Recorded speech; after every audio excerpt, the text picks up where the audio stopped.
the inflammation damage the cells? Is the research around how to eliminate inflammation so you don't damage the cells, in essence?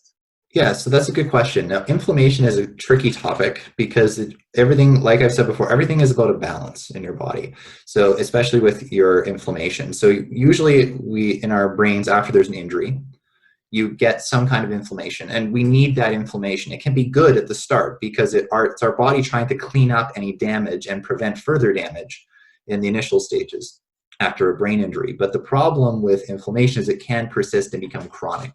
And when it becomes chronic, that's one of the major hypotheses in the field for why some people have chronic symptoms after a brain injury, is because that inflammation that was originally supposed to stop at some point continues. So what was the key finding that out of your research that you So feel was your key finding? Yeah, one key finding in 5 years. That's a tricky one. I would say the biggest finding, the biggest contribution I made to the field in my 5 years was, and keep in mind, it might seem like, oh, there's one thing, right? But over 5 years, so many different things happened. So many small mini projects were tried. Some of them failed. Some of them worked. It was a mixed bag overall, which is, I think, how it should be when you're doing research. But one of the major contributions that I made to the field is I was trying to introduce new ways of looking at the intersection between inflammation and metabolism in milder brain injuries. So even though the research is in the early stages, what's your hope coming out of your research?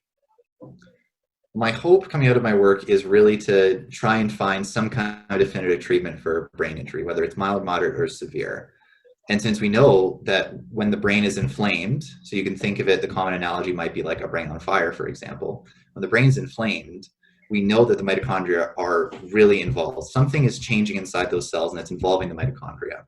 And so the hope is that if we can figure out exactly how the mitochondria is changing and how that's playing into inflammation, maybe we can find a definitive target using whatever method comes up in the future to help minimize this inflammation and minimize negative effects of inflammation in the future after a brain injury. But halfway through my undergrad, my dad actually suffered a severe brain injury. And so from that experience in my family, it made me think a lot more about the brain, about neuroscience, about how, if there's any treatments available, about how we understand this phenomenon of brain injury. And through the stages of his recovery, it really made me marvel at the fact that the brain can really change. It's really plastic. Plasticity might have been a term that you've heard before. And the fact that the brain can change so much and outcomes vary between people so much when it comes to brain injury, it really got me thinking, well, is there some way to shift the balance so that people who don't have good outcomes can now have good outcomes? Because not everyone ends up the same after a brain injury. So that's what got me on track here with the brain injury research.